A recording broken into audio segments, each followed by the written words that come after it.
Neither side will surprise the other, and we are confident that anything that the royal government of Bhutan does will be we will be taken into confidence. So I do not believe that we will be caught by surprise.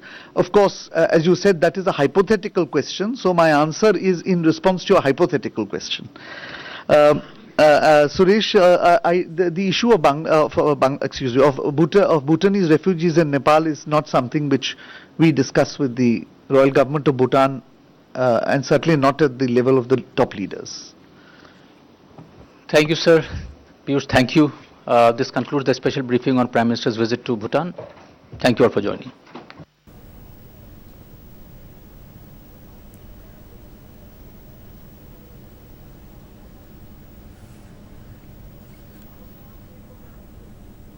You're watching the MEA briefing that to address to the media, and Secretary Vijay Gokhale was speaking about Prime Minister Narendra Modi's upcoming visit to Bhutan and the manner in which the development partnership between India and Bhutan will be taken forward. He mentioned some of the projects which will be in focus.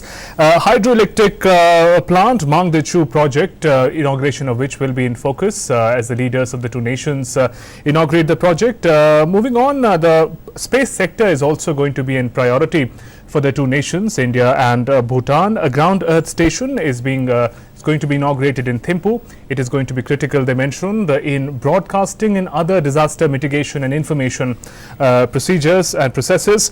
Also importantly, the engagement between the two countries is also going to focus on the knowledge economy. So national knowledge networks of both the countries, India and Bhutan, will be connected in a manner in which the youth of both the countries will be able to exchange the rich heritage of knowledge. And besides that, MEA Secretary also spoke about the close relation that Prime Minister Modi shares with the King of Bhutan and the Prime Minister. Earlier, the spokesperson of the MEA spoke about how the abrogation of Article 370 and developments in Jammu, Kashmir and Ladakh are internal affairs of India, and particularly in reference to Pakistan, it said that the neighbor must understand and must reconsider the hostile steps in the direction of trade and diplomacy sphere that Pakistan has taken, and it also has asked Pakistan to reconsider the steps that it has taken. It has maintained that the developments in Jammu and Kashmir are India's internal affairs. He also stressed that the reports that have come from the Kashmir Valley in particular, that the situation there is calm and peaceful. So those were some of the highlights of the developments vis-a-vis the questions related to Article 370 and developments in Jammu and Kashmir. Once again, going back to Prime Minister's upcoming visit to Bhutan, which is scheduled for 17th and 18th of August, the MEA Secretary spoke about how a power purchase agreement is also in focus. So once the hydroelectric power plant is developed and inaugurated, there is a discussion on another hydroelectric power plant besides the one situated in Mangdechu that is going to be taken forward. So those were some of the highlights of the MEA press briefing. We'll look into the details of which in our subsequent bulletins. Let's begin this bulletin with developments in Jammu and Kashmir. Situation in Jammu and Kashmir state continues to be peaceful on the fifth consecutive day today after centre's move for a new political arrangement in the state. People are visiting hospitals, 24/7 facilities are being provided to them. Mobile ambulances are running on the road of downtown Srinagar as normalcy is being restored in the valley. Patients are happy with the facilities that are being provided to them.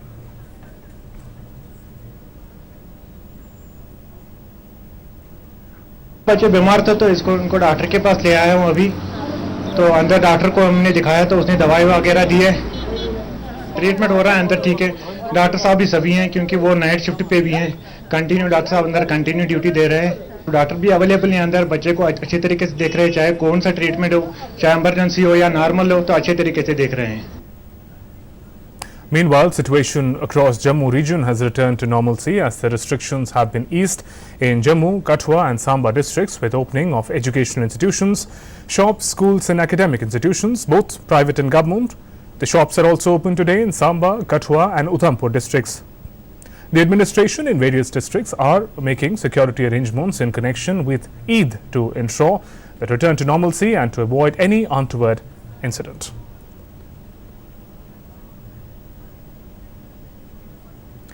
Meanwhile, Kashmiri pundits have welcomed abrogation of Article 370, saying that for the first time, any Prime Minister has taken such a significant decision for the people of Jammu and Kashmir. They expressed hope that now they will be able to return to their homes. मैंने पहली बार किसी को, खास तौर पे प्रधानमंत्री को सुना है कश्मीर के बारे में, जम्मू कश्मीर के बारे में इतनी डिटेल में बात कर रहे हैं वो। तो उन्होंने, मुझे लगता है, हर एक क्षेत्र को टच किया। डेफिनेटली एक बहुत ही पॉजिटिव डेवलपमेंट है। हम ये सोचते हैं कि जम्मू एंड कश्मीर के जो अच्छे दिन हैं वो आने वाले हैं, और हमें ये लगता है कि खास तौर पे हम कश्मीरी पंडित जो बाहर रह रहे हैं, डेफिनेटली वापस कश्मीर एक बहुत ही अच्छे माहौल में वापस चले जाएंगे। Jammu and Kashmir administration has said it will take all necessary steps to make sure that those returning from Hajj pilgrimage don't face problems while going to their homes.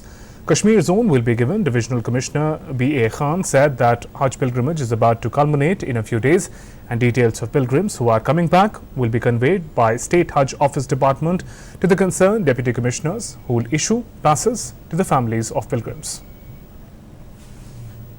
From the concerned districts, all pilgrims who have performed the pilgrimage and now who are coming back, their details will be conveyed by the Hajj officer, State Hajj Office Department, concerned Deputy Commissioners, who in turn will issue passes in respect of those Haji Sahibans and to their families, one person from one family, along with the vehicle pass, who will be allowed to go to the airport for receiving the Hajis. Nodal officers from State Hajj Department and also from the respective districts have already been identified, who will be stay put at the airport for receiving the Haji Saiban in respect of their districts and to take them back to the respective districts.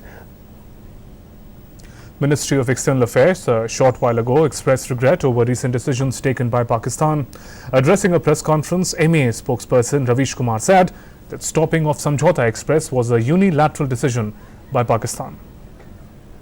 On our statement yesterday, I think our statement yesterday was, of course, in reaction to Pakistan's decision to downgrade diplomatic relations. I think it is important to understand, and I think this may clear some of the doubts, that the action taken by Pakistan, it is unilateral. Now, when I say unilateral, it means that you don't consult the other side before taking a decision. So whether it is Samjhauta Express, trade relations, asking us to withdraw high commissioners, etc., I think this has been done without consulting us. We have urged them that they should reconsider those decisions. We have regretted the steps which they have announced. And our sense is that whatever is being done and whatever is being announced by Pakistan, it is to kind of present a very alarming picture about our bilateral relations. And the spokesperson also said situation in Jammu and Kashmir is returning to normalcy as hospitals have started opening. He also said that a number of countries were briefed after Indian government took a decision to repeal provisions in Article 370 and told them it is an internal matter of the country. He said that steps are being taken, keeping in mind the bright future of people of Jammu and Kashmir. See, our strategy is not something which we will spell it here. Our views are very clear, and as I mentioned that we have articulated those views to all the international organizations as well, that whatever steps we have taken in relation to Article 370 is our matter, is an internal matter. Matters related to the Constitution of India is under our sovereign jurisdiction. And this is something which I'm sure has been properly explained to these organizations. But beyond that, as and when Pakistan decides to internationalize it, we will see what steps are to be taken. And my colleague Abhishek Jha is joining us with more updates on this development, the press briefing by MEA. Abhishek, in many manner, MEA reiterates its stand on the developments post-abrogation of Article 370, saying that, again, that it's India's internal matter and the steps taken by Pakistan are unilateral, only taken by Pakistan without consulting anyone. What does it mean for India and what is the way forward from here? This mission of India is concerned, we are long believing that everything that has happened in Kashmir is totally Indian part of territory, and India has all rights and responsibilities to work under the constitution for the development of that state, for the prosperity of that state, and that is what has India has that the removal of 370 will go a long way in prosperity, development, and a new era for this area. And no country, including Pakistan or China or any country in the world, has anything to do with the internal affairs of India, and that has been clearly told to all the envoys, all the foreign delegates, all the foreign missions to convey to other countries that India's position on Kashmir remains very clear, that it's an integral part of India, and India has all the rights and responsibility to make or main new rules and regulations for the prosperity and the betterment of that part. Right. Abhishek, also, what do we know about Indian High Commissioner after hostile diplomatic and trade steps were taken by Pakistan? All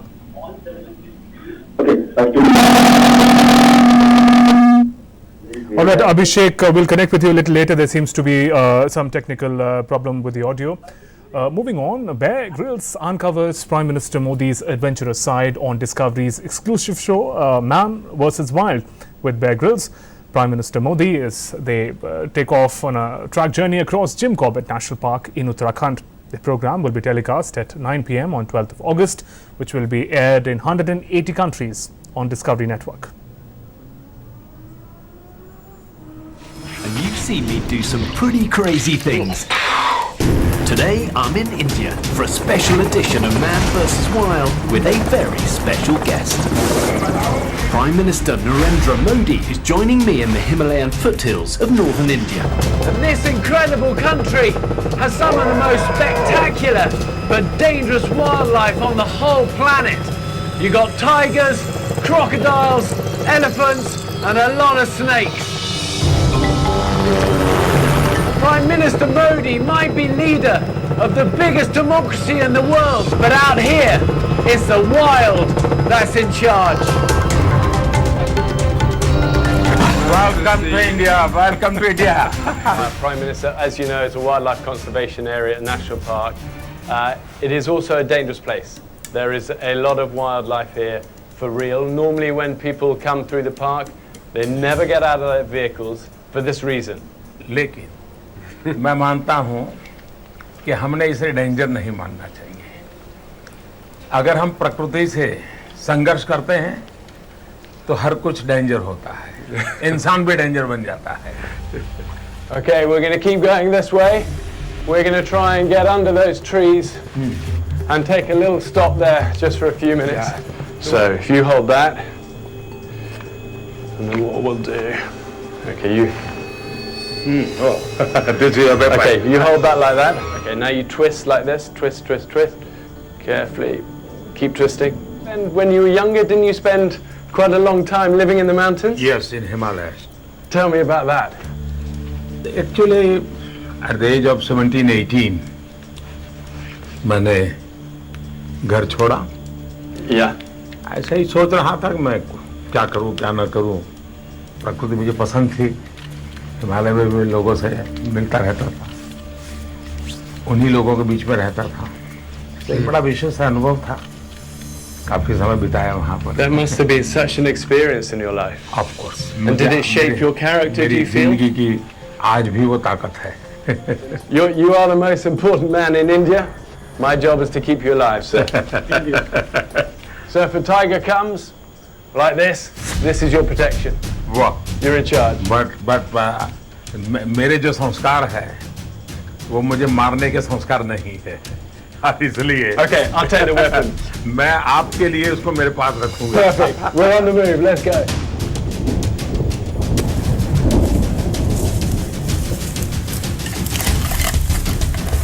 Okay, so we're heading down towards the river now.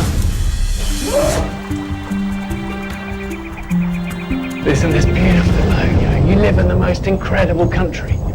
So from here we're going to follow the river down. At some point we need to get across. What do you think, what can we do to help India become clean?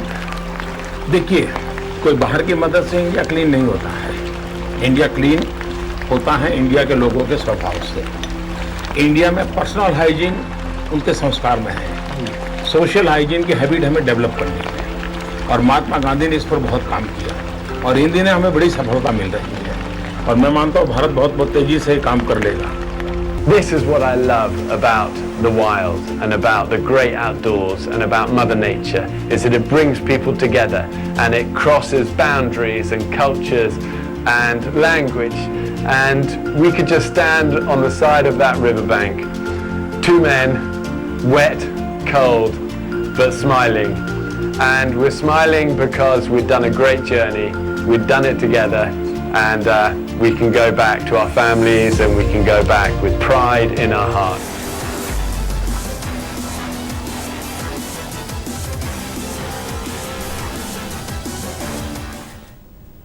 So the special program will be broadcast on the Discovery Network on the 12th of August at 9 p.m. Moving on, let's talk about the flood situation across the country.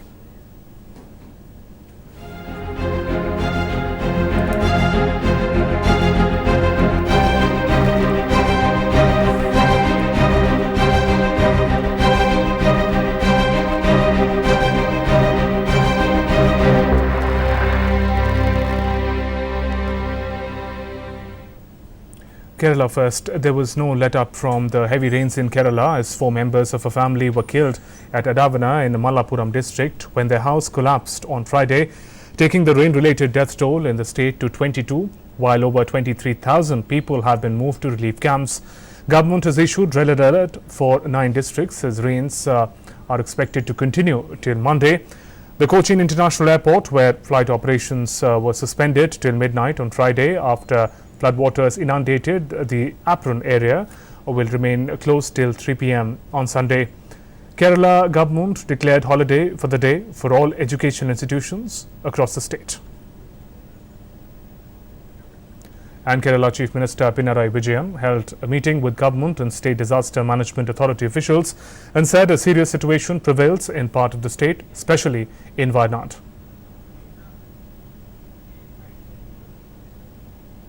Meanwhile, flood has affected several parts of Maharashtra, throwing normal life out of gear. Kolhapur, Sangli, Satara and surrounding areas have received very heavy rains in the last few days, leading to a flood-like situation. Maharashtra Chief Minister Devendra Fadnavis reviewed the flood situation in the state yesterday. He also chaired a meeting at Kolhapur with various officials and agencies to review the flood situation in Kolhapur, Sangli and Satara. Chief Minister instructed for various measures for food, drinking water, healthcare, shelter and coordination among all agencies. He is assured that various agencies including Army, Navy, Air Force, NDRF, India Coast Guard, SDRF and local administration are working hard to rescue people. Devendra Fadnavis added that Union Home Minister Amit Shah has assured of all the assistance to the state, and he himself talked to Karnataka Chief Minister B.H. Yediyurappa on Almaty discharge. Around 2,03,000 people have been rescued and saved, while more than 28,000 animals have been shifted to safer locations. 267 temporary camps have been set up across flood-affected areas in the state. In Karnataka, about 45,000 people have been evacuated from the flood-hit areas. Incessant rains in various parts of the state have left 12 out of 30 districts and 51 talukas affected. Around 17,000 people have taken shelter in the relief camps. Teams of NDRF, Army, Navy and Air Force are involved in the relief operations. Indian Air Force teams carried out flood relief operations in Belagavi. A total of 25 civilians have been rescued by winching from Rogi, Haloli, Udagati and Girdal. Around 475 food packets along with drinking water were dropped in the affected areas in the state. According to the state government, adequate arrangements for health, drinking water, food items and electricity have been made. Chief Minister visited the flood-affected areas and met with the victims. Prime Minister Narendra Modi will pay a state visit to Bhutan on the 17th and 18th of August 2019 at the invitation of Prime Minister of Bhutan, Dr. Lote Tshering. Prime Minister Modi's visit to Bhutan very early in his second term is in line with government's continued emphasis on neighbourhood first policy. Prime Minister is paying a state visit to Bhutan on the 17th and 18th of August. And as all of you know, we enjoy a very special and a very privileged relationship with Bhutan. This is Prime Minister's second visit. His first visit was in June 2014 when he took over as the Prime Minister in his first term.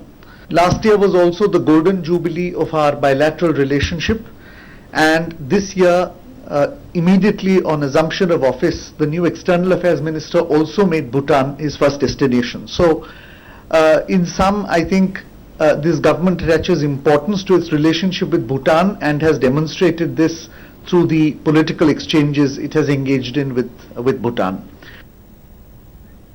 The winners of much-awaited 66 National Film Awards were announced today.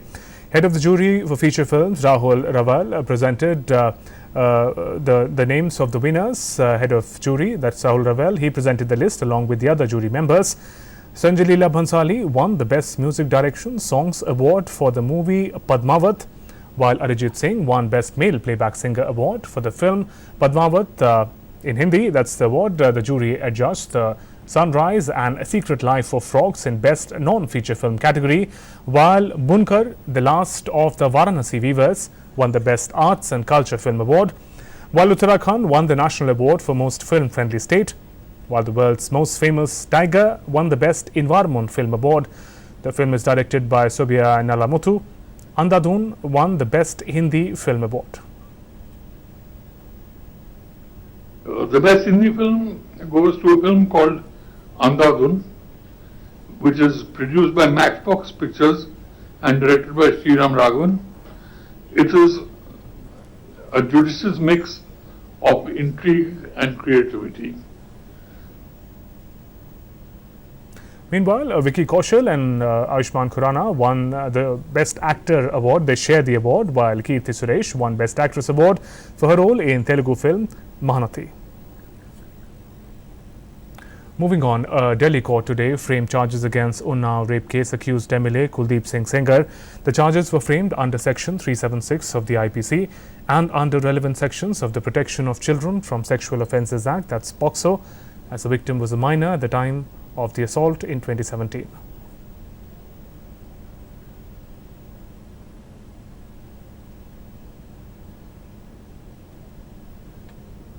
Union Environment Minister Prakash Javadekar launched a website, UNCCD COP14 India.gov.in, which contains all the information related to COP14.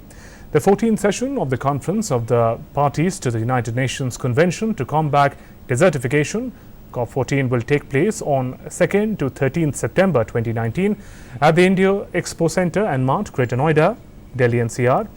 Over 3,000 participants from all over the world are expected to participate in COP14. The agenda includes reversing land degradation and its outcomes while accelerating positive achievements for people and for ecosystems with a view to deliver on sustainable development goals. 2 सितंबर से 14 सितंबर तक भारत में desertification को खत्म करने वाला संकल्प करने के लिए एक अंतर्राष्ट्रीय परिषद UNCCD की COP14 हो रहा है. Nearly more than 150 countries will participate. This is about how to combat desertification. World population is increasing, and when the world population is rising, we need more land under cultivation. But because of human actions, many land pieces, parcels become unproductive. उसको productive बनाने की ये योजना है. Website शुरू की है, जिस वेबसाइट में इस कन्वेंशन COP14 की सभी जानकारी मिलेगी और ये एक महत्वपूर्ण पड़ाव होगा और भारत के प्रधानमंत्री भी इसका उसके कार्यक्रम जैसा तय होगा फाइनली वो हम बताएंगे. And with those updates, we conclude this bulletin. News and updates continue after a short break. Namaskar.